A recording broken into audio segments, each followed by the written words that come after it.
Yes. Hello, JNV Ramnagar. At least any one of you have joined. So, without any further delay, let's start the class. So, as you know, we have completed the entire syllabus that the last session of neural control and coordination was finished in the last class on Friday. On Saturday, Sunday, due to, I had some issues, I took the leave. So, Vinay has taken the class. So, I hope he has solved the question and answers on Saturday and Sunday, right? So we are, as you know, we have started late classes for the 11th and we started with biomolecules, right? हम लोगों ने biomolecules के साथ start किया था. तो ये एक chapter बच गया था. This was the remaining chapter. So we'll solve, we'll do this chapter.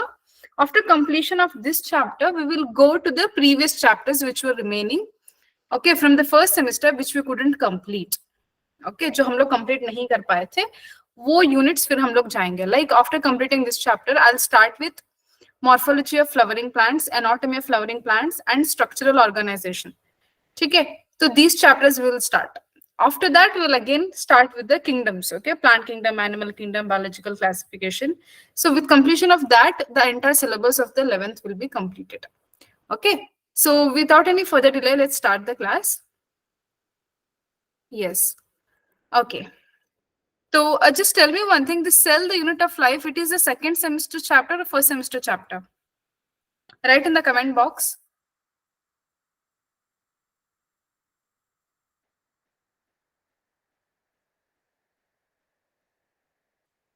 Okay first semester का है ठीक है कोई नहीं तो सेकंड सेमेस्टर का कहाँ से स्टार्ट हुआ है आपको from which chapter second semester classes have started from plant physio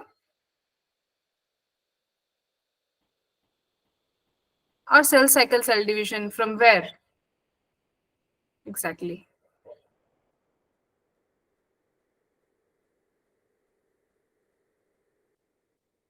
anyone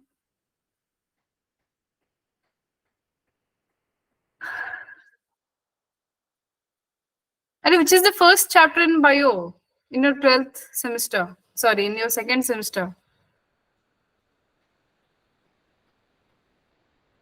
रहने दो हाँ so as you know this chapter has already been studied by you this has already been completed by your teachers but only the Avanti teachers were left to do it so we have taken this chapter तो इस chapter को बेटा हम लोग revise करते करते बहुत अच्छे खासी speed में जाएंगे आगे बढ़ेंगे please do remember this chapter is a high weightage chapter ठीक है this is a high weightage chapter you can expect 2 questions okay very good Janvi Medak you can expect 2 questions from this chapter ठीक है बहुत important chapter है तो थोड़ा हम लोग करते जाएंगे concepts okay great great yes so here you can see the question so difference between the prokaryotic and eukaryotic sales in having okay तो क्या मेन डिफरेंस है बेटा आप लोगों को पता ही है आपने आंसर कर भी दिया है ओके सेल वॉल सेल में sorry nuclear membrane ribosome none of these ठीक है so ribosome is present in both prokaryotes and eukaryotes even cell wall is present in both but nuclear membrane is something that is not present in prokaryotes hence the name pro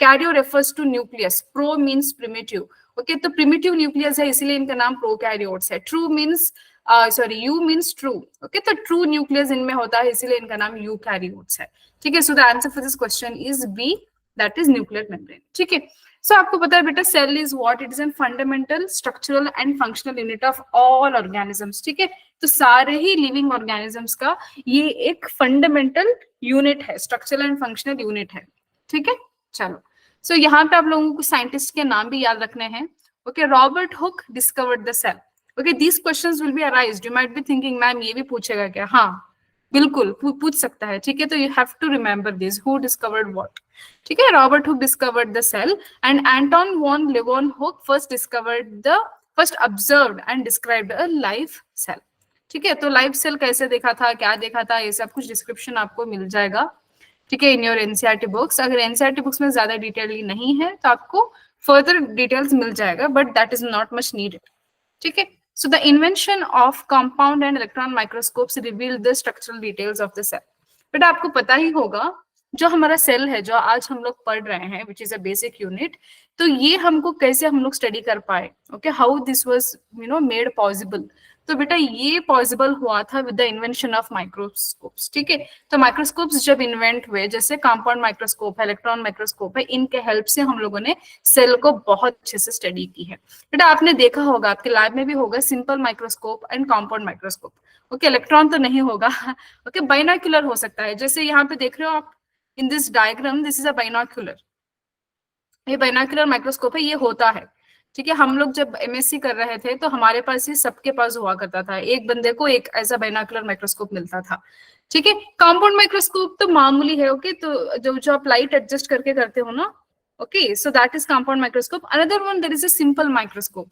okay, simple microscope बेटा आपने देखा होगा, okay, while your teacher had taught you the morphology of flowering plants, okay, morphology पढ़ाते time पर, okay, आपको उन्होंने जो hibiscus है या फिर दूसरे फ्लावर्स हैं उनका ना डाइसेक्शन बताया होगा इन अ सिंपल माइक्रोस्कोप, ठीक है। सिंपल माइक्रोस्कोप में ऐसा एक स्टेज होता है, बड़ा सा स्टेज यहाँ पे रखना होता है, फिर यहाँ पे छोटा सा लेंस होता है, ठीक है, नीचे लाइट एडजस्ट करनी पड़ती है, ठीक है। It's a very simple kind of microscope. तो ये तो सिंपल एंड कंपाउंड माइक्रोस्कोप तो बिल्कुल आपने देखे ही होंगे, ठीक है। सेल थियरी, तो सेल थियरी में आपको पता है दो नाम बहुत जरूरी हैं, दैट इज श्लिडीन एंड श्वान, ठीक है।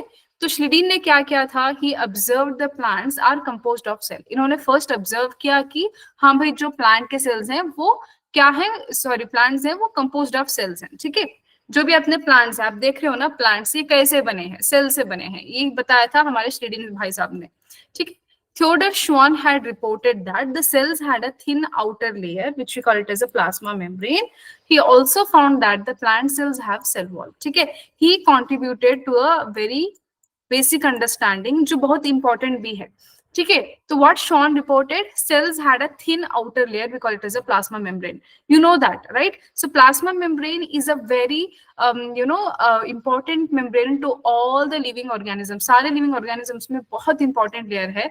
It is called as fluid mosaic model. उसको fluid mosaic model कहते हैं, okay? या फिर आप कह लो lipid bilayer भी कहते हैं, ठीक है, lipid bilayer. ओके जिसमें हेड होता है, टाइल होता है, ठीक है, वाटर के साथ फोबिक होता है, वाटर के साथ फिलिक होते हैं कुछ कंपोनेंट्स, ठीक है।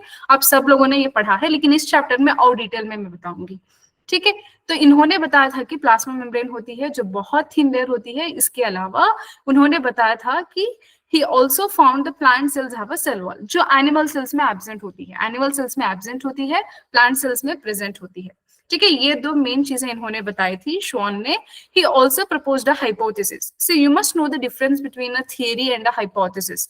थियरी बेटा कुछ एविडेंसेस के साथ बनती है, ठीक है, बहुत सारे एविडेंसेस होते हैं, हाँ भाई इन एविडेंसेस के बेसिस पे हमने ये थियरी बनाई है, ठीक है, ये होता है, वो एक्यूरेट होती है थियरी। लेकिन हाइपोथेसिस क्या है, हम मतलब तुक्का लगा के हिसाब से बनाते हैं कि हाँ भाई ऐसा हुआ होगा, ऐसा हो सकता है, okay, there is always an exclamatory mark on this, ठीक है, हो सकता है या फिर होगा, तो इसको हम कहते हैं हाइपोथेसिस, ठीक है। तो उस टाइम में बेटा हम लोग बात कर रहे हैं 1839 की, उस टाइम पे इतना ही बता सकते थे ये लोग, लेकिन आगे आगे तो डिस्कवरी हुई ना, okay, so he proposed a hypothesis that animals and plants are composed of cells and products of cells, ठीक है।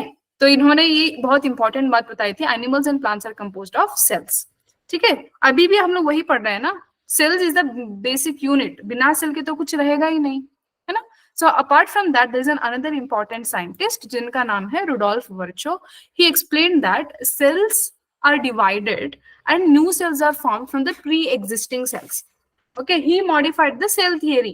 बेटा ये बहुत इंपॉर्टेंट क्वेश्चन है एक्चुअली, यहाँ पे ये पार्ट पे जो क्वेश्चन आएगा ना, ये आपके 12th में भी रिपीट होगा. There is a chapter called evolution, मैं पढ़ाऊंगी आपको, सिर्फ कुछ दिन की बात है, ठीक है। जैसे ही आपका एग्जामिनेशन हो जाएगा 11th का, हम लोग 12th का सिलेबस स्टार्ट करेंगे, तो मैं आपको वहां पे बताऊंगी, ठीक है। तो एवोल्यूशन के चैप्टर में ये जो प्री एग्जिस्टिंग सेल है, ओके, ये तो बहुत इजी है, हाँ भाई ये कोई सेल है, इसके मदर से ये सेल आया है, ओके, मदर फादर मतलब पेटर्नल से ये आया है, फिर वो उसके पेरेंट्स से आया होगा, तो प्री एग्जिस्टिंग सेल से आना तो बहुत इंपॉर्टेंट है, बहुत इजी है। लेकिन दैट फर्स्ट सेल जो एग्जिस्ट हुआ था नेचर में, वो कैसे हुआ था, उसको हम कहते हैं बेटा केमिकल एवोल्यूशन। ओके, उस टाइम पे जहाँ पे डायनासोर्स के एरा से पहले की बात कर रही हूँ मैं, ठीक है, मेसोजोइक एरा से पहले। तो उस टाइम पे क्या होता था, बहुत ज्यादा हाई टेम्परेचर हुआ करता था, बहुत ज्यादा लाइटनिंग हुआ करती थी, लाइफ तो बिल्कुल ही नहीं थी, ठीक है। तो वहां पे क्या होते थे, बहुत सारे थंडर स्टॉर्म्स होते थे, बिजली कड़कती, बहुत कुछ होता। तो उन केमिकल चेंजेस के थ्रू पहले बना पानी। तो पानी में बने थे पहले प्रिमिटिव ऑर्गेनिजम्स जो बहुत बेसिक हैं, ठीक है। पानी से शुरुआत हुई थी फॉर्मेशन ऑफ ऑर्गेनिजम्स की। तो उसको हम कहते हैं द फर्स्ट एग्जिस्टिंग सेल, पहला सेल। उसके बाद से तो हाँ भाई, वो जो एक सेल बना उसके बच्चे आते गए। Okay, another progeny has been started from that cell, ठीक है। तो ऐसे करते करते आज आप देखो, आज की डेट में इतने सारे तो ऑर्गेनिजम्स हैं, इतने प्लांट्स हैं, इतने एनिमल्स हैं। एनिमल्स में भी आप देखोगे, ओके, स्पाइसेस है, एव्स हैं, मेमेलियंस हैं, एम्फिबियंस हैं, रेप्टाइल्स हैं, कितने सारी चीजें हैं, है ना। देन अब यहाँ पे इंपॉर्टेंट है स्टेटमेंट ऑफ थियरी। यहां से आएंगे आपका assertion and reasoning questions. Okay, assertion reason question आता है इस पार्ट से, स्टेटमेंट ऑफ सेल थियरी से। क्या आता है देखो, all living organisms are composed of cells and products of cells. हाँ भाई, ये एक स्टेटमेंट है।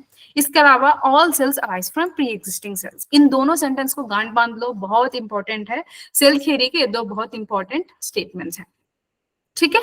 चलो, then now we are going to start with the prokaryotic and eukaryotic cells, ठीक है। पहले प्रोकैरियोट्स के बारे में जानेंगे, फिर यूकैरियोट्स में जाएंगे, ठीक है। तो बेटा अब मैं आपको बताऊंगी, हाँ लास्ट में मैं डिफरेंसेस बताऊंगी विद परफेक्शन, मतलब कोई भी डिटेल ना छोड़ते हुए लास्ट में बताऊंगी। लेकिन अब क्योंकि आप पढ़े हो ऑलरेडी, आपको नॉलेज है इनके बारे में, तो मुझे आप 3 डिफरेंसेस ऐसे बताइए जो बहुत कॉमन है, मतलब ईच इंडिविजुअल मस्ट नो, मतलब हर स्टूडेंट को पता होना चाहिए। ऐसे 3 डिफरेंसेस, ओके, 4 भी बता सकते हैं बट 3 बताइए इंपॉर्टेंटली, ठीक है। एक तो बेटा ये हमारा एनिमल सेल है और ये प्लांट सेल है, ठीक है। तो फर्स्ट डिफरेंस क्या होगा, presence of cell wall. Plant में सेल वॉल होगा, ओके, प्लांट में सेल वॉल होगा, एनिमल में सेल वॉल नहीं होगा, एनिमल सेल में, ठीक है। दूसरा, जो वैक्यूल है वो प्लांट्स में सेंट्रली ऑक्यूपाइड होता है, ठीक है। जो वैक्यूल आपको दिख रहा है ये सेंट्रली ऑक्यूपाइड पोजीशन होता है प्लांट्स में, लेकिन एनिमल्स में पेरिफेरल होता है, साइड्स में, बट छोटे छोटे वैक्यूल्स होते हैं, ठीक है। तो वैक्यूल्स, अरे क्या हो गया भाई, ओके। तो वैक्यूल्स का हो गया, वैक्यूल्स का लिख लो तुम। इसके अलावा और क्या होगा, ओके, और क्या होगा बेटा, can anybody tell me, presence of chloroplast. क्यों, क्योंकि plants are autotrophs, animals are heterotrophs, they depend on others for the nutrition. लेकिन प्लांट्स तो अपना खाना खुद बनाते हैं, तो खुद बनाने के लिए इनके पास क्लोरोप्लास्ट है, दिख रहा है यहाँ पे क्लोरोप्लास्ट। इनके पास क्लोरोप्लास्ट बिल्कुल नहीं है, ठीक है। ये तो बेटा बेसिक है, ठीक है। आपने सेल साइकिल सेल डिवीजन पढ़ा है ना, उसके बेसिस पे भी यहाँ पे देखो, प्लांट्स में सेंट्रोजोम एंड सेंट्रियोल्स नहीं होते, वेरएस एनिमल्स में होते हैं। चौथा डिफरेंस, ऐसे बहुत सारे डिफरेंसेस हैं, लेकिन ये 3 तो बेसिक है बेटा, है ना, सारे बच्चों को पता होते ही होते हैं, ठीक है। सेल मेम्ब्रेन के बाहर सेल वॉल होता है, सेंट्रल वैक्यूल होता है, ठीक है, एंड क्लोरोप्लास्ट होता है, ठीक है। अब इतना तो पता है ना आपको, अब आगे हम लोग पढ़ते जाएंगे, ठीक है।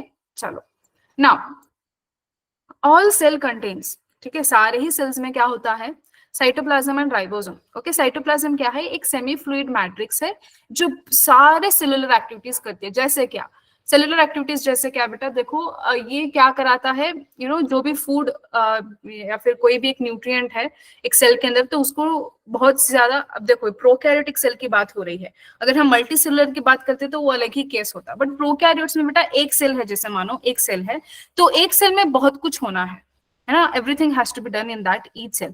तो सारे सेलुलर एक्टिविटीज भी होंगे, केमिकल रिएक्शंस भी होंगे। एंड ये एक बहुत जरूरी चीज है आपको जानने के लिए, that cytoplasm it keeps the cell in a living state. अगर साइटोप्लाज्म नहीं है तो हम क्या कंसिडर करेंगे उसको, dead. I will give you an example. बेटा हमने मॉर्फोलॉजी ऑफ फ्लावरिंग प्लांट्स नहीं, एनाटॉमी ऑफ फ्लावरिंग प्लांट्स में पढ़ा था, है ना। क्या पढ़ा था वहां पे, पैरेन्काइमा, कोलेनकाइमा, स्क्लेरेन्काइमा। मैंने तो आपको टीच नहीं किया है, जब टीच करूंगी तब बताऊंगी, फिर भी आपने पढ़ा तो है ना। तो वहां पे क्या होता है, collenchyma is a living mechanical tissue. Okay, collenchyma living है, मैकेनिकल है, बट स्क्लेरेन्काइमा क्या है, वो मैकेनिकल तो है, ओके, उसमें स्पिरिट फाइबर्स होते हैं, लेकिन उसको डेड कंसिडर किया जाता है। क्यों, क्योंकि जब वो पैदा होता है सेल, तब तो उसके अंदर साइटोप्लाज्म होता है, eventually the cytoplasm is turned okay वो खत्म हो जाता है वहां पे, इसीलिए उसको डेड कंसिडर किया जाता है। तो स्क्लीरेनकाइमा आप देख सकते हो, उसको हम कहते हैं डेड, क्यों? उसके पास साइटोप्लाज्म नहीं होता। जैसे वो एल्डर होते जाता है, बड़ा होते जाता है, मतलब अभी बच्चा होगा ना, बच्चे से जब वो बड़ा होगा, मेच्योर होगा, एक एंटायरली अच्छा सा सेल बनेगा, तो उस टाइम की बात कर रही हूँ, वो होते होते होते क्या हो जाता है, उसका साइटोप्लाज्म एंड हो जाता है, इसीलिए उसको हम डेड कंसिडर करते हैं। ओके जब पैदा होता है तब होता है, जब स्क्लीरेनकाइमा के जो फ्री फाइबर्स हैं, स्क्लीरिड्स हैं, तब at the time of birth उनके पास होता है साइटोप्लाज्म, बट इवेंचुअली वो चला जाता है, तो इसीलिए उनको डेड कंसिडर करते हैं। ठीक है, तो वो आप याद रखो। तो cytoplasm is very important, that actually keeps the cell in a living state. ठीक है, राइबोसोम प्रोटीन फैक्ट्री है, ओके सारा कुछ जो भी हमारे बॉडी में या फिर प्रोकैरियोट्स में हो गया, किसी में भी राइबोसोम्स का बहुत इंपॉर्टेंट काम है। ठीक है, these are membrane bound organelles. हाँ, इसमें और एक क्वेश्चन आएगा, नॉन मेम्ब्रेन बाउंड ऑर्गेनल कौन सा है? Okay non membrane bound organelle, तो राइबोसोम के ऊपर एक क्वेश्चन आएगा, non membrane bound organelle, and इसका फंक्शन क्या है? It is a protein factory. ठीक है, it is found in cytoplasm, chloroplast, mitochondria, rough endoplasm reticulum, मतलब इन जगहों में आप राइबोसोम्स देख सकते हो। Let me tell you one more thing, there is a word called as protoplasm. जैसे आप साइटोप्लाज्म कहते हो ना, वैसा प्रोटोप्लाज्म भी होता है। तो प्रोटोप्लाज्म क्या है? ओके प्रोटोप्लाज्म क्या है? देखो प्रोटोप्लाज्म में बेटा साइटोप्लाज्म है, न्यूक्लियस है, लेकिन सेल मेम्ब्रेन नहीं है। ओके सेल मेम्ब्रेन वहां पे एब्सेंट है, ऐसे सेल को हम कहते हैं protoplasm. What is cytoplasm? Cell के अंदर अगर न्यूक्लियस नहीं है, मतलब पूरा सेल है, सेल मेम्ब्रेन भी है, बस उसमें न्यूक्लियस नहीं है, तो ऐसे को हम कहते हैं साइटोप्लाज्म। ठीक है, तो बेसिक चीजें हैं, लेकिन कभी कभार कंफ्यूज करा देती हैं, तो इसलिए मैंने यहाँ पे लिखा हुआ है। देन ये तो आपको एनसीईआरटी में डायरेक्ट मिल जाएगा। Smallest cell mycoplasma, largest isolated single cell, okay egg of ostrich, longest cell nerve cell, size of bacteria, okay ये सारी चीजें आपको मिल जाएंगी, इसमें कुछ समझने वाली बात है नहीं। हाँ देखो मैं यही बता रही थी आपको, स्क्लीरेनकाइमा सेल दिख रहा है, देखो sclerenchyma tissue, okay these have fibres and sclereids. तो कोलनकाइमा को हम लिविंग मैकेनिकल टिश्यू कहते हैं, इसको डेड मैकेनिकल टिश्यू कहते हैं। क्यों? क्योंकि इसके अंदर का जो साइटोप्लाज्म है वो खत्म हो जाता है और सिर्फ यहाँ पे एम्प्टी लुमेन बच जाता है।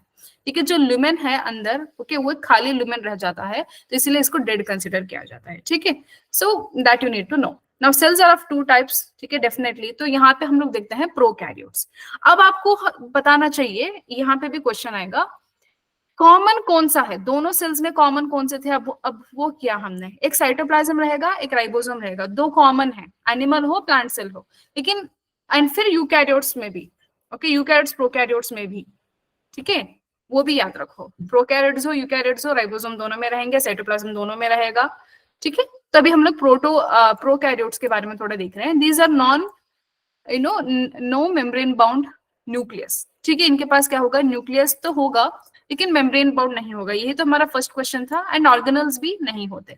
ठीक है, they include bacteria, blue green algae, mycoplasma, PPL. हाँ, इसके ऊपर बहुत सारे क्वेश्चंस आते हैं, मैं आपको कराऊंगी ये क्वेश्चन, ये चैप्टर खत्म होने के बाद जो सेशन रहेगा ना क्वेश्चन आंसर्स का, तो वहां पे मैं इसके ऊपर बहुत सारे क्वेश्चन सॉल्व करूंगी। ठीक है, pleuropneumonia like organism, then they're generally smaller and multiply more rapidly than the eukaryotic cells. Definitely beta, क्योंकि ये बहुत smaller cells हैं, तो ये continuously डिवाइड होते रहते हैं, बहुत जल्दी इनका नेक्स्ट प्रोजेनी आ जाता है। बट यूकैरियोट सेल्स में ऐसा नहीं होता। यूकैरियोट्स में सेल ऑर्गेनल्स होते हैं, उनको भी मल्टीप्लाई करना होता है। ठीक है, वो भी काम में लगते हैं। देन डेंस साइटोप्लाज्म होता है, बहुत सारी चीजें बहुत कॉम्प्लेक्स होते हैं इन द यूकैरियोट्स, लेकिन प्रोकैरियोट्स में ऐसा नहीं है, स्मॉलर होते हैं, बहुत जल्दी डिवाइड कर जाते हैं। ठीक है, and they vary in shape and size. ठीक है, इनके पास वैरायटी भी बहुत होती है प्रोकैरियोट्स में, they vary in different shape and size. ठीक है, so bacteria has 4 basic shapes. Okay, तो बैसिलस कहते हैं रॉड को। ओके, कॉकस मतलब जो स्पेरिकल होता है, राउंड होता है, दिख रहा है यहाँ पे, दिस इज कॉकस। ठीक है, तो ये बैसिलस है, vibrio is comma shaped and spirillum is spiral shaped. बेटा इनके ऊपर भी क्वेश्चन आते हैं। ठीक है, जैसे कहते हो ओके मोनोकॉकस, ओके मोनोकॉकस क्वेश्चन आएगा। देन आएगा स्ट्रेप्टोकॉकस, स्टफाइलोकॉकस। मतलब क्या है बेटा? स्ट्रेप्टो मतलब ये दिख रहा है आपको, एक लीनियर चेन में सारे कॉकई मेम्ब्रेन अरेंज्ड है, इनको कहते हैं स्ट्रेप्टोकॉकस। ग्रुप में है तो इनको हम कहते हैं स्टफाइलोकॉकस। ठीक है, अगर दो हैं ऐसे मिलके हैं तो इनको हम कहते हैं डिप्लोकॉकस। ठीक है, डिप्लोकॉकस। अगर एक सिंगल है इसको कहते हैं मोनोकॉकस। तो ऐसे मोनोबैसिलस, ओके स्टफाइलोबैसिलस, स्ट्रेप्टोबैसिलस, ये इनमें भी होगा। ठीक है, विब्रियो में नहीं देखा जाता, स्पेरुलम में नहीं देखा जाता, लेकिन बैसिलस कॉकस में देखा जाता है। ठीक है, प्लीज डू रिमेम्बर, ये क्वेश्चंस आपको डीपीपी में मिलेंगे, अगर कोई आप सॉल्व करोगे ना हमारे अवंती के, तो वहां पे भी आपको मिलेंगे। ठीक है, स्टेप्टो रहेगा, स्टेफाइलोकॉकस, डिप्लोकॉकस, मोनोकॉकस, ऐसे भी आप याद रखिए। ठीक है, देन तो और क्या ओवरऑल चीजें हैं आपके जो रहेंगे, एक सेल एनवेलप रहेगा, मिसोजोम एंड क्रोमैटोफोर्स, न्यूक्लियोइड रहेगा, फ्लैचेला रहेगा, पिलाई एंड फिम्ब्रे रहेंगे, ribosome and then inclusion bodies. अभी एक एक को देखते जाएंगे। ठीक है, तो सेल एनवेलप में क्या है, देखो it is a chemically complex protective covering. ठीक है, बहुत कॉम्प्लेक्स है, प्रोटेक्टिव कवरिंग है। ये 3 टाइट बाउंड लेयर से बना है। ठीक है, 3 लेयर्स हैं जो बहुत टाइटली बाउंड है, उनसे बना है पूरा सेल एनवेलप। मतलब बेटा ग्लाइकोकेलिक्स भी आएगा, सेल वॉल भी आएगा, प्लाज्मा मेम्ब्रेन भी आएगा। अगर एनिमल सेल हो तो सेल वॉल नहीं होगा, बाकी सारी चीजें सेम होंगी। ठीक है, अब वो मैं यूकैरियोट्स में आने के टाइम पे बताऊंगी, लेकिन अभी हम लोग प्रोकैरियोट्स के बारे में पढ़ रहे हैं, तो इसका डिफरेंशिएशन पे आप टेंशन मत लो। ठीक है, चलो तो अब यहाँ पे देखते हैं अबाउट ग्लाइकोकेलिक्स। ओके, जो सेल एनवेलप है उसमें आउटर लेयर ग्लाइकोकेलिक्स का होगा। Okay, it is a composition of thickness that very in different bacteria. ठीक है, अलग अलग बैक्टीरिया में आपको अलग अलग कॉम्पोजिशन मिलेगा, अलग अलग थिकनेस देखने को मिलेगी। There are 2 types of glycocalyx. ठीक है, 2 टाइप का ग्लाइकोकेलिक्स आप देख सकते हो। एक स्लाइम लेयर जो लूज शीट है, शीट मतलब कवरिंग, लूज मतलब लूज शीट है। कैप्सूल होगा जो थिक एंड टफ होगा, मतलब ये आउटर कवरिंग। ठीक है, मैं आपको एक बात बताती हूँ, जो कोई भी बैक्टीरिया है ना बेटा, जो एकदम हार्मफुल बैक्टीरिया है, समझ लो टॉक्सिक है, या फिर आप कह लो विरुलेंट है। Virulent word is a correct word actually. Okay, virulent मतलब those organisms which cause diseases, या फिर एक पैथोजन की तरह एक्ट करता है, तो उनके हम कहते हैं विरुलेंट। ठीक है, तो जो भी विरुलेंट बैक्टीरिया है, डिसीज कॉज करने वाले बैक्टीरिया है, उनमें थिक कैप्सूल होता है। ठीक है, तो ये थिक कैप्सूल उनको क्या बनाता है, उनको बनाता है रेजिस्टेंट। कोई भी आप एंटीबायोटिक डालो इतना जल्दी उसको डैमेज नहीं कर पाएगा, क्यों? क्योंकि थिक कैप्सूल है। ठीक है, तो ऐसा चीज भी आपको ये पता होनी चाहिए। जो स्लाइम लेयर वाले बैक्टीरिया हैं उनको आप इजीली एंटीबायोटिक्स देके खत्म कर सकते हो, लेकिन जो कैप्सूल वाले हैं वो they are most commonly they are virulent, हमको डिसीजेस कॉज करते हैं, हमको बुखार लाते हैं। ठीक है, बैक्टीरियल फीवर लाते हैं, बहुत कुछ चीजें से इन्फेक्शंस लाते हैं। ठीक है, तो वो ऑर्गेनिजम्स कौन से हैं जिसमें कैप्सूल बहुत प्रेजेंट होता है, जो थिक एंड टफ होता है। ठीक है, तो ग्लाइकोकेलिक्स में एक स्लाइम लेयर हो सकता है, कैप्सूल हो सकता है। देखो यहाँ पे, okay, so the coating of molecules external to cell wall. Okay, वो ग्लाइकोकेलिक्स है। स्लाइम लेयर जो बहुत पतला है, जो आराम से आप कोई भी एक एसिड में डाल लो बैक्टीरिया को, या कोई एंटीबायोटिक से एक्सपोजर दो, तो ये बहुत जल्दी डिग्रेड हो जाता है। लेकिन ये जो कैप्सूल है ये बहुत मतलब स्ट्रॉन्ग होता है, हाईली ऑर्गेनाइज्ड होता है, टाइटली अटैच्ड होता है। ठीक है, तो ऐसे बैक्टीरियाज को खत्म करना थोड़ा मुश्किल हो जाता है। ठीक है, कमिंग टू सेल वॉल, पहले तो glycocalyx outer, then coming to cell wall. ये मिडिल लेयर है, सीन इन ऑल प्रोकैरियोट्स, सारे प्रोकैरियोट्स में सेल वॉल होता है। ये शेप देता है बेटा सेल को एंड स्ट्रक्चरल सपोर्ट देता है। Okay, to prevent the bacterium from bursting और कोलैप्सिंग। क्यों इसने कहा बर्स्टिंग एंड कोलैप्सिंग? देखो बेटा, सारे बैक्टीरिया मिट्टी में नहीं होते, सारे बैक्टीरिया हवा में नहीं होते, ऑल बैक्टीरिया हवा में भी नहीं होते, मिट्टी में भी नहीं होते, हमारे हाथ में भी नहीं होते, मतलब बहुत सारे एरियाज हैं वो होते हैं, हर जगह पे होते हैं। लेकिन most commonly bacterias are found in water, जहाँ पे मॉइस्चर है वहां पे आपको बैक्टीरिया सबसे ज्यादा देखने को मिलेंगे। इसके अलावा हर जगह होता है बेटा बैक्टीरिया, हर जगह होता है।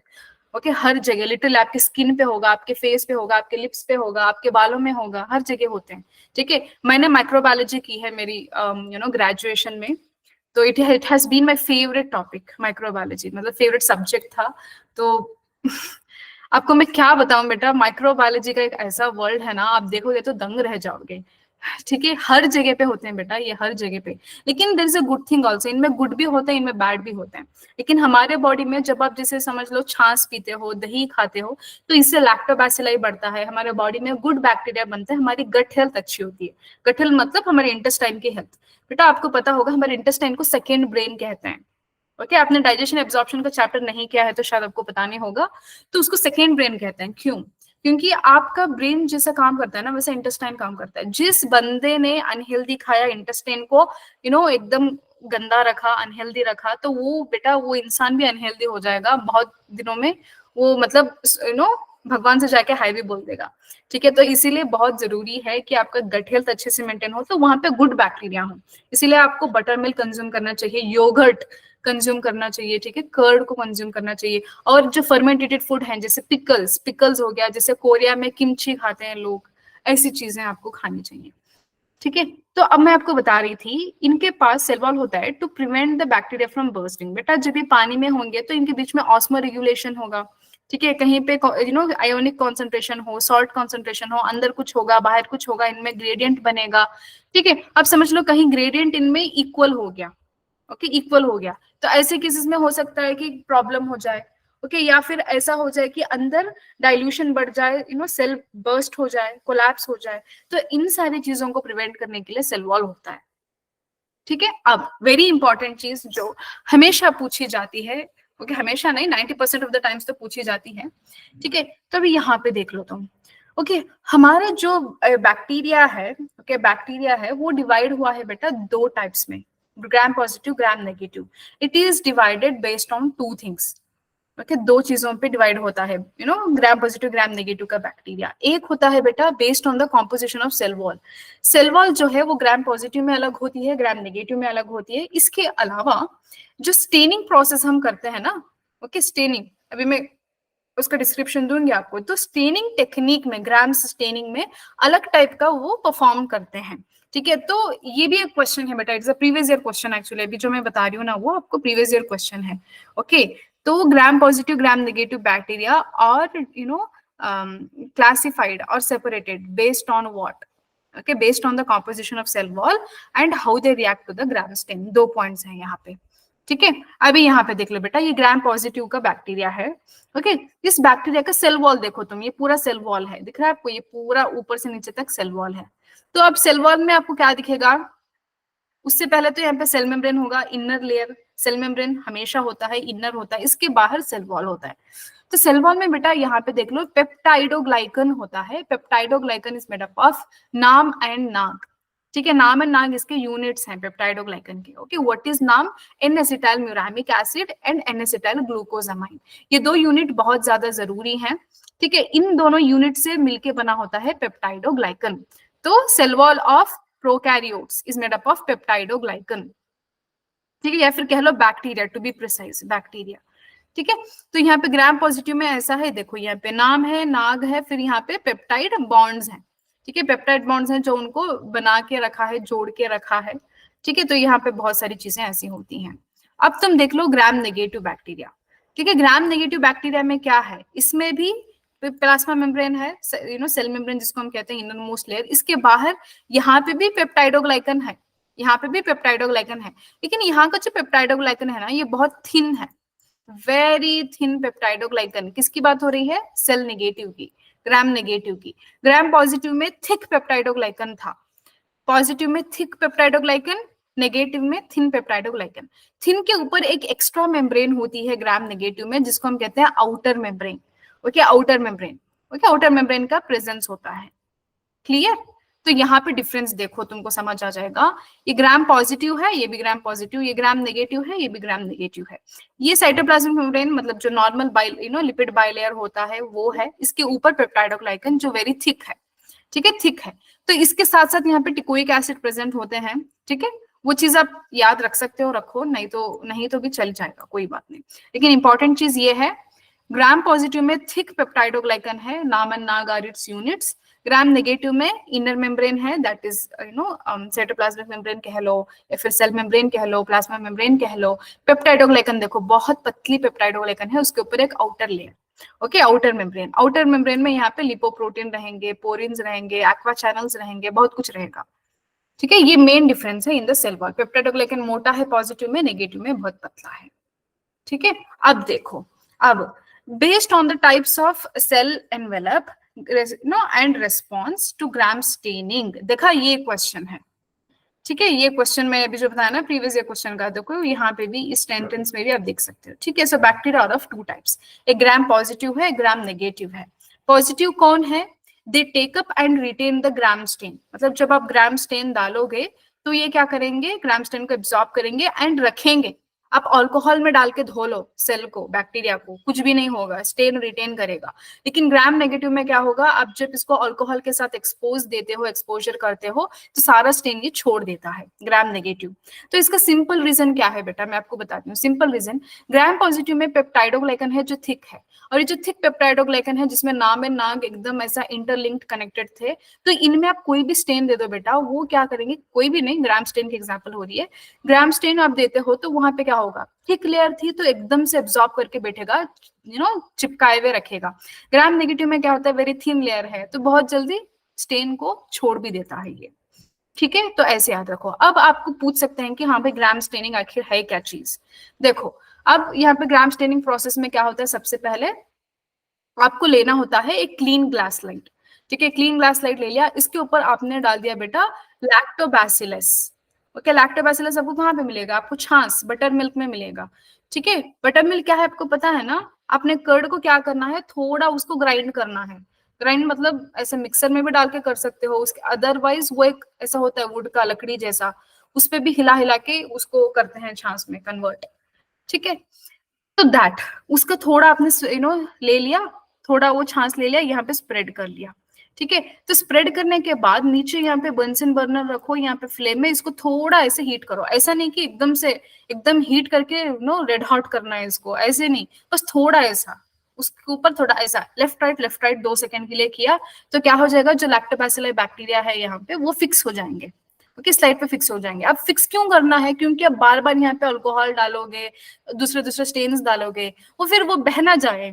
ओके, हमारे जो बैक्टीरिया है वो चिपके रहेंगे, तो अब इन सारी चीजों को डालोगे तो बैक्टीरिया कहीं नहीं जाएगा। अदरवाइज तुम डालोगे धोगे, डालोगे धोगे, तो ये भी धोए चले जाएगा फिर। ओके, बैक्टीरिया ही नहीं मिलेगा आपको। ठीक है, तो फिक्स किया, इसके बाद आप क्या करोगे, इसके बाद आप डालोगे that is crystal violet. Okay, crystal violet is a stain. Okay, ये स्टेन नंबर 1 है। ठीक है, अब आप इस पे यहाँ पे क्या था, बहुत सारे लैक्टोबैसिलस बैक्टीरिया थे जो हमने दही से निकाले हैं या छाछ से निकाले हैं। ओके, इसके बाद हमने स्टेन डाला, तो सारे ही सेल्स ने क्या कर लिया, वायलेट कलर ले लिया या फिर पर्पल कलर ले लिया। ठीक है, पर्पल कलर हो गए। अब आप क्या करोगे, मॉर्डेंट डालोगे। ओके, मॉर्डेंट क्या है, ये भी प्रीवियस ईयर क्वेश्चन है बेटा। Mordant is a grams iodine. Okay, grams iodine को मॉर्डेंट बोलते हैं हम लोग। क्यों मैम, क्यों मॉर्डेंट डालना जरूरी है, क्यों आयोडीन डालना जरूरी है। अब ये जो क्रिस्टल वायलेट स्टेन हमने डाला है ना, तो उसको प्रॉपरली फिक्स करने के लिए, ओके, जो स्टेन डाला है, कि अभी जब आयोडीन डालेंगे ना, तो जितने भी सेल्स ने लिया है, ओके, जितने भी बैक्टीरिया ने आयोडीन को ऑब्जॉर्ब किया, सॉरी क्रिस्टल वायलेट को ऑब्जॉर्ब किया है, उसको अच्छे से बना के रखने के लिए, अगर अल्कोहल डालें तो वो फिर क्लीन ना हो जाए, तो इसके लिए उसको डालते हैं मॉर्डेंट। ठीक है, मॉर्डेंट मतलब fixer, it's a fixer, stain fixer. वो कौन सा है, यहाँ पे ग्राम्स आयोडीन है। ठीक है, अब आपने फिक्स कर लिया, इसके बाद आप डालोगे अल्कोहल 95%। अब जब अल्कोहल डालोगे ना, तो तब क्या होगा, जो ग्राम पॉजिटिव है जिन्होंने पर्पल लिया था, ओके, जो ग्राम पॉजिटिव जिन्होंने पर्पल लिया था वो ऐसे ही रहेंगे। Okay, they will be remaining as same. लेकिन जो ग्राम नेगेटिव है वो सेम नहीं रहते, वो क्या हो जाएंगे, आयोडीन के प्रेजेंस में वो बदल जाते हैं। ठीक है, वो बदल जाते हैं मतलब क्या, डीकलराइज हो जाते हैं। अब डीकलराइज हो गए विद द अल्कोहल, अब तुम क्या करोगे, अब तुम दूसरा स्टेन डालोगे, that is saffron, it is a second stain, ये पिंक कलर का शो करेगा। अब जो ग्राम पॉजिटिव बैक्टीरिया है वो पर्पल तो है ही, जो ट्रांसपेरेंट हो गए थे, जिन्होंने स्टेन को दे दिया था, वापस से छोड़ दिया था, तो ऐसे बैक्टीरिया जो ग्राम नेगेटिव हैं वो क्या करेंगे बेटा, आपने सैफ्रन जब डाला तो वो पर्पल, सॉरी, वो पिंक कलर ले लेंगे। ठीक है, पिंक कलर ले लेंगे। तो अब इनको जो भी एक्सेस है तुमने वॉश कर लिया, क्लीन कर लिया, इसके ऊपर कवर स्लिप डाला एंड माइक्रोस्कोप में ऑब्जर्व किया, कंपाउंड माइक्रोस्कोप में, तो आपको ये दिखेगा, जो ग्राम पॉजिटिव है वो पर्पल कलर के होंगे, जो ग्राम नेगेटिव है वो पिंक कलर के होंगे। ठीक है, इसका रीजन क्या है मैंने आपको बता दिया, ग्राम पॉजिटिव में पेप्टाइडोग्लाइकन बहुत थिक होता है, ग्राम नेगेटिव में थिन होता है। तो हमने जब ग्राम स्टेनिंग की तो हमको ये कंफर्म हो गया। ठीक है, किसी को कुछ डाउट है उसमें, ग्राम स्टेनिंग में? मतलब इतना काफी है बेटा, इससे ज्यादा डेप्थ नॉलेज की जरूरत नहीं है वहां पे। ठीक है, चलो, तो सेल एनवेलप में लास्ट पार्ट आएगा प्लाज्मा मेम्ब्रेन, जो इनर लेयर है, एकदम अंदर की लेयर है। It is a semi permeable in nature. क्यों, क्योंकि सारे चीजों को बाहर से अंदर नहीं ला सकते, वैसे सारी चीजों को अंदर से बाहर नहीं दे सकते, जो जरूरी है उनको ही लेना देना है।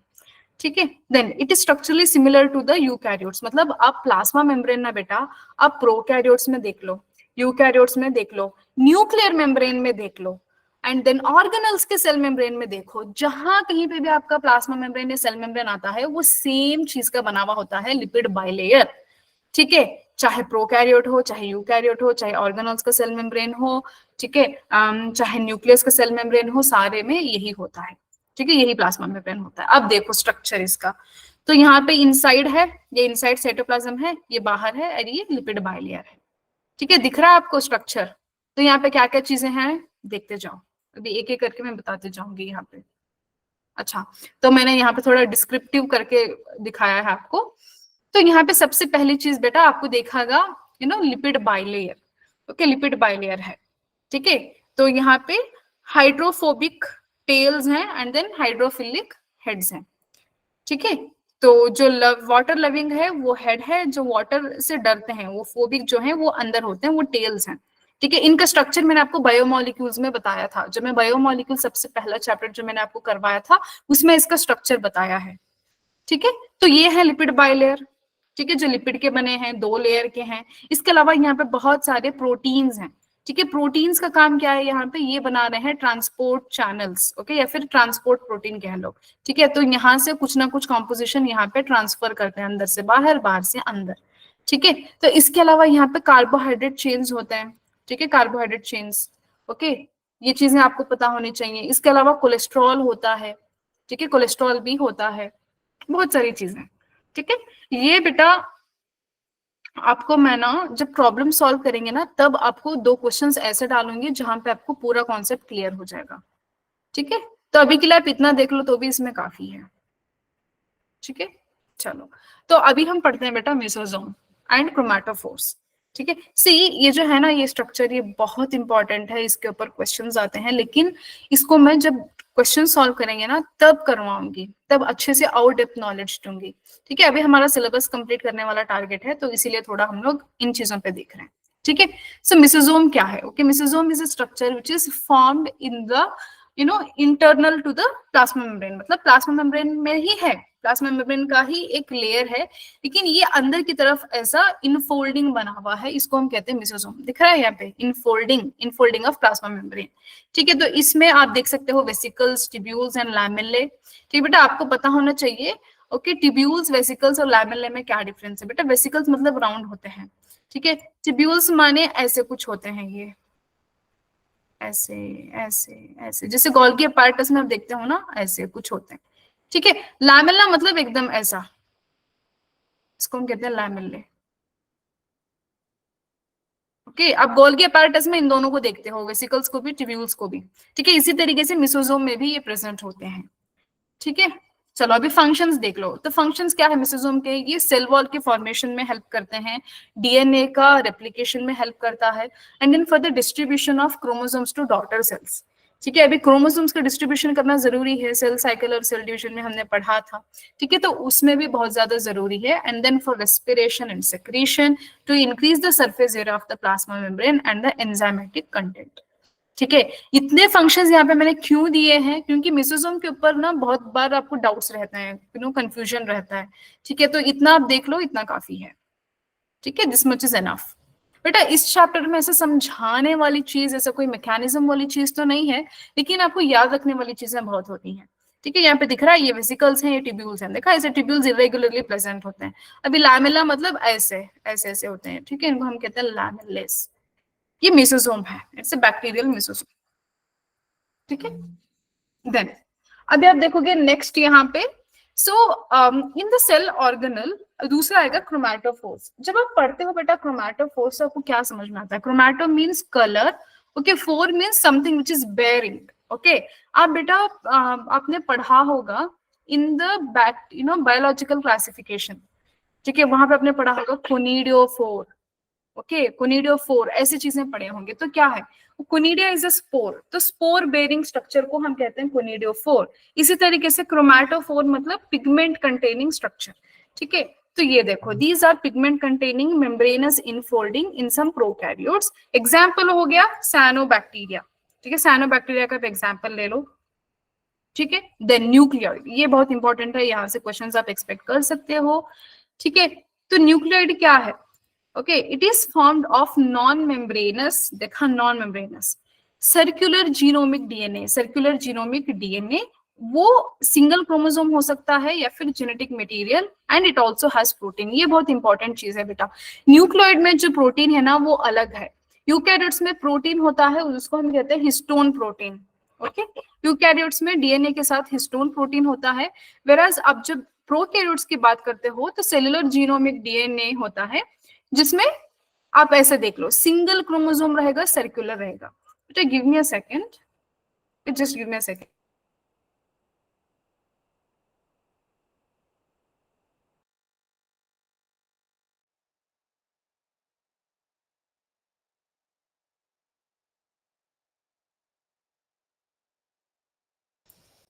ओके, सो यही चीज मैं आपको बता रही थी। तो आपको यूकैरियोट्स में देखने को मिलेगा कि हिस्टोन प्रोटीन्स होंगे, इसके अलावा you will be seeing other structures. Okay, DNA आपको डबल हेलिक्स होगा, ठीक है, डबल हेलिकल होगा विद आप देखोगे पॉलीन्यूक्लियोटाइड चेन्स होंगे। ये सब चीजें आप आगे पढ़ोगे, बायोमोलिक्यूल्स में भी पढ़ा है, 12th में आके और अच्छे से पढ़ोगे, ठीक है। Then many bacteria have small circular DNA which we call it as a plasmid, ठीक है, प्लास्मिड भी होता है, वो एक्स्ट्रा सेलुलर है, ठीक है। अभी नॉर्मल जो डीएनए है उसके अलावा एक्स्ट्रा होता है, तो इसीलिए इसको प्लास्मिड कहते हैं, ठीक है। Then it gives some unique phenotypic characters that is resistance to antibiotics. मैंने बताया ना, जिन बैक्टीरिया में बहुत ज्यादा होता है कैप्सूल या फिर प्रेजेंस ऑफ थिक कैप्सूल, वो बैक्टीरिया क्या होते हैं, they are resistant to antibiotics, antibiotics के लिए रेजिस्टेंट है वो, ठीक है। तो ऐसे बैक्टीरियाज हैं जिनमें कैप्सूल भी बहुत इंपॉर्टेंट पार्ट प्ले करता है, इसके अलावा उनके पास जो प्लास्मिड है उसमें भी फिनोटाइपिक कैरेक्टर्स होते हैं, ठीक है। ये आपको पता चल गया न्यूक्लियोइड के बारे में। बेटा इसके बहुत सारे नेम है न्यूक्लियोइड के, प्रिमिटिव न्यूक्लियस कह लो, ठीक है, या फिर प्राइमरी न्यूक्लियस कह लो, ओके, प्रोटो न्यूक्लियस, ठीक है, ऐसे बहुत सारे न्यूक्लियस हैं। Okay, so this nucleoid is a primitive nucleus which is of the eukaryotes। Eukaryotes में जो ट्रू न्यूक्लियस होता है उसका बहुत प्रिमिटिव स्ट्रक्चर है ये, ठीक है। Then coming to flagella, as you know flagella is a moving structure, ठीक है, ये मूविंग स्ट्रक्चर है या फिर कह लो locomotory structure. These are thin filamentous extensions from the cell wall, ये सेल वॉल से ही निकल के आते हैं। बेटा ये भी क्वेश्चन है, इट इज ऑल्सो क्वेश्चन। आप देखो यहाँ पे ध्यान नहीं जाएगा आपका, लेकिन याद रखना है। Okay, so these are filamentous extensions from the cell wall of motile bacteria, ठीक है। जो बैक्टीरिया मोटाइल होते हैं उनमें आपको फ्लैजेला दिखेगा। कुछ बैक्टीरिया बेटा इमोटाइल होते हैं, उनको जरूरी नहीं है मूव करना, ठीक है। Now their number and arrangement are varied in different bacteria, ठीक है। बेटा बहुत सारे फ्लैजेलेट्स होते हैं कुछ बैक्टीरिया में, कुछ में एक ही होता है, ओके, कुछ में 2 होते हैं, कुछ में 10 होते हैं। It varies from different bacteria to bacteria, ठीक है। Now bacterial flagellum has 3 parts, filament, hook and basal body, ठीक है। यहाँ पे देख रहे हो आप लोग बेस में, यहाँ पे ये फिलामेंट है जो एक्चुअली मूव करता है, which we actually see, and this is the hook which connects the filament and basal body.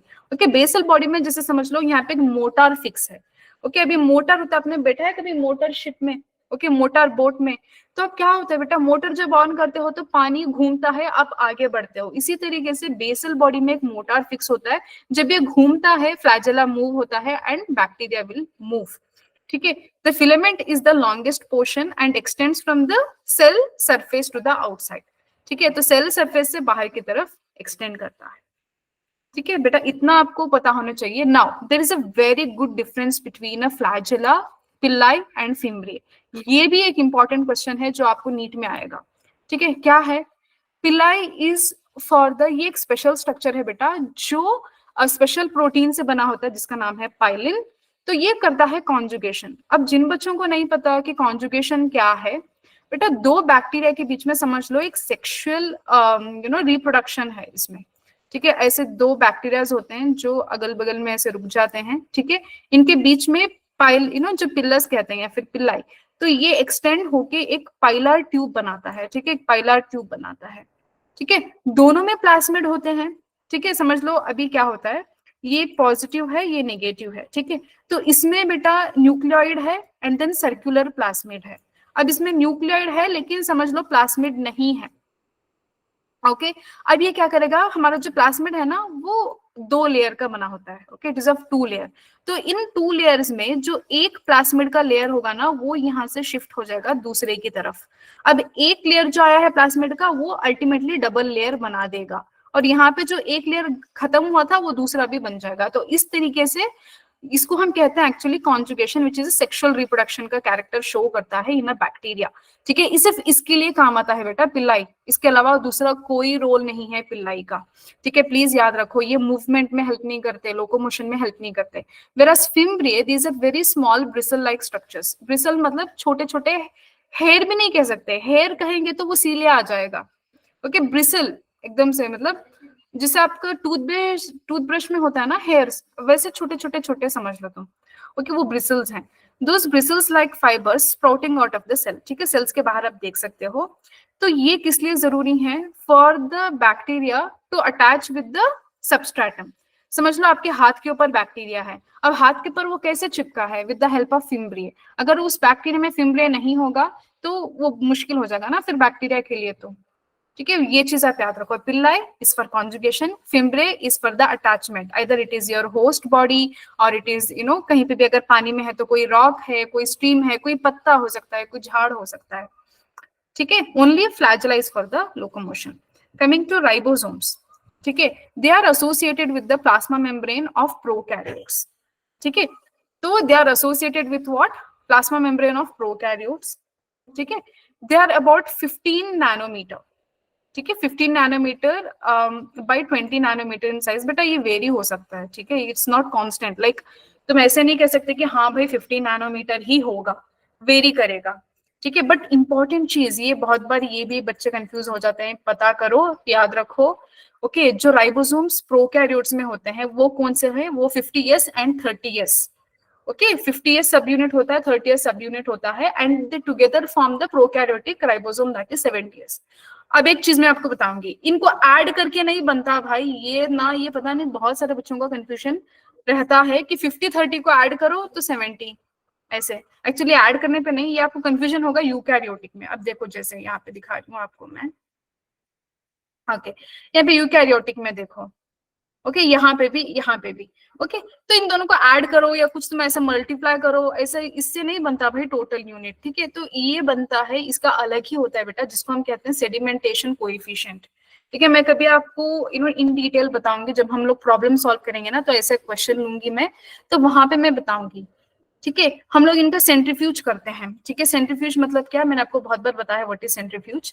ठीक है, तब हम लोग वहां पर उस सेंट्रीफ्यूज में सेडिमेंटेशन कोएफिशिएंट को डिफरेंट डिफरेंस देखते हैं उसका। ठीक है, जो थोड़ा हेवी है, समझ लो 50s है, उनका सेडिमेंटेशन कोएफिशिएंट डिफरेंट होता है। जो 30s है उनका डिफरेंट होता है। ठीक है, अगर कोई 40s है तो उसका सेडिमेंटेशन डिफरेंट होता है। तो कोई भी एक टेस्ट ट्यूब में तुम कोई सोल्यूशन ले लो, सेंट्रीफ्यूज करो, तो वो डिफरेंट डिफरेंट एरिया में जाके सेडिमेंट होते हैं। तो based on that we give it as a 50s या फिर 30s। ठीक है, तो इसके बारे में ये अलग है, समझ में आ रहा है चीजें? चलो, देन फंक्शंस तो सबको पता है बेटा, it is a protein factory, मतलब ट्रांसलेशन में हेल्प करेगा। जिन बच्चों को नहीं पता ट्रांसलेशन क्या है, वो मैं आपको 12th में आने पे बताऊंगी। ठीक है, हमारे बॉडी में एक होता है सेंट्रल डॉगमा, जिसको कहते हैं। ठीक है, तो डीएनए होता है। ठीक है, डीएनए से बेटा एमआरएनए बनेगा, जिसको हम कहते हैं ट्रांसक्रिप्शन। ओके, डीआरएनए से एमआरएनए बनेगा with the process of transcription. MRNA से ये बनेगा प्रोटीन, एमआरएनए से बनेगा प्रोटीन, वो होता है बेटा with the process of translation. ठीक है, तो इससे क्या होता है, आपका जो जीन है वो एक्सप्रेस होता है। जीन होता है जीएनए, क्योंकि gene is a segment of DNA, DNA का छोटा सेगमेंट है। अब उस जीन में क्या होगा, इंफॉर्मेशन होगा, वो इंफॉर्मेशन डिकोड करेगा एमआरएनए, उस डिकोडेड इंफॉर्मेशन को प्रोटीन में कन्वर्ट करेगा, ट्रांसलेशन का प्रोसेस। अब ये जो प्रोटीन है आपके बॉडी में, जो कोई भी एक्सप्रेशन आप देखते हो, जैसे आपका ब्राउन कलर का आई, ओके, जो आइरिस होता है वो ब्राउन कलर का हो गया, समझ लो, या फिर hair colour, skin colour, okay, melanin pigment कितना प्रोमिनेंट होना चाहिए, कितना लाइट होना चाहिए, ये सारी चीजें। ठीक है, then several ribosomes may attach to single mRNA to form a chain called as polyribosome. Okay, अब एक राइबोसोम में क्या होगा, एक स्मॉलर सब यूनिट, एक लार्जर सब यूनिट रहता है, लेकिन ये ना स्मॉलर लार्जर बना के एक चेन बना देते हैं, जिसका नाम है पॉलीसोम या फिर पॉलीराइबोसोम। ओके, ऐसे क्वेश्चंस भी पूछे जाते हैं कभी कभी। ऑल राइट, तो ये बेटा मैं आपको बताऊंगी 12th में। ठीक है, 12th के लिए रखो इसको, DNA into mRNA and then protein. ठीक है, coming to inclusion bodies, these are non membranous stored reserve material। बेटा इंपॉर्टेंट चीज क्या है इंक्लूजन बॉडी का, they act as a stored reservoir, store करते हैं चीजों को। ठीक है, and they are seen freely moving in the cytoplasm of prokaryotes. ठीक है, आप ये प्रोकैरियोट्स में देख सकते हो ऐसे फ्रीली जैसे मूव करते रहते हैं, जैसे एक सेल ऑर्गेनल जैसा अपीयरेंस रहता है इनका। ठीक है, यहाँ पे देखो ये इंक्लूजन बॉडीज हैं। ठीक है, then example, phosphate granules, cyanophysin granules, glycogen granules and gas vacuoles। बेटा ये ना मैं आपको प्रॉब्लम्स जब सॉल्व करूंगी तो इनके बारे में और इन डेप्थ बताऊंगी। फॉस्फेट ग्रैन्यूल्स कहाँ पे आएंगे, क्यों आएंगे, देन ग्लाइकोजन ग्रैन्यूल्स का क्या काम होगा, गैस वैक्यूल्स का क्या काम होगा, वहां पे बताऊंगी। ठीक है, सो जब कभी भी क्वेश्चन आंसर्स का डिस्कशन होगा वहां पे आपको एब्सेंट नहीं होना है। जैसे मैं आपको बताती हूँ Saturday and Sunday, Saturday Sunday के क्लासेस है ना बहुत इंपॉर्टेंट रहते हैं। वहां पे आपके अलावा हैदराबाद रीजन के बच्चे होते हैं, शिलोंग रीजन के बच्चे होते हैं, तो वो सारे बच्चों के लिए क्लास होती है ना एक 11th की, तो वहां पे इन डिटेल डिस्कशन होता है। तुम अगर वीकेंड के क्लासेस में नहीं आ रहे, सिर्फ वीकडेज में आ रहे हो, तो तुमको डिस्क्रिप्शन तो मिल रहा है लेकिन उसका practical approach to apply application उसका समझ नहीं आएगा।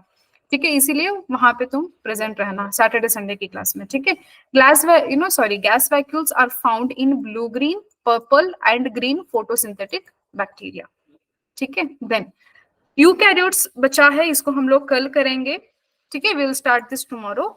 सो before that if you have any doubts you can ask or else you can leave the class. ठीक है, ये सारी चीजें हैं जो हम लोग करेंगे कल की क्लास में।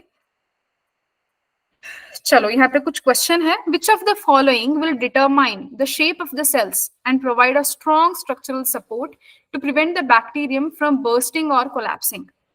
Okay, plasmids, cell wall, lysosome, cell membrane. Please write down the answer in the comment box.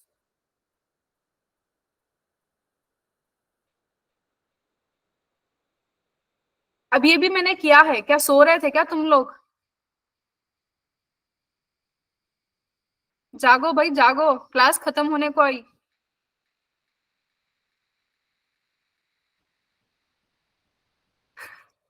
I can see nobody's answering. Well, I myself will answer. The answer is cell wall. Okay, cell wall is the structure which is a very preventive structure that prevents the cell from bursting and collapsing. ठीक है, ये structure हम लोग कल करेंगे। तो बहुत सारे क्वेश्चंस हैं, बहुत सारी चीजें हैं जो हम नेक्स्ट क्लास में करेंगे। If you have any doubts you can ask or else you can leave the class.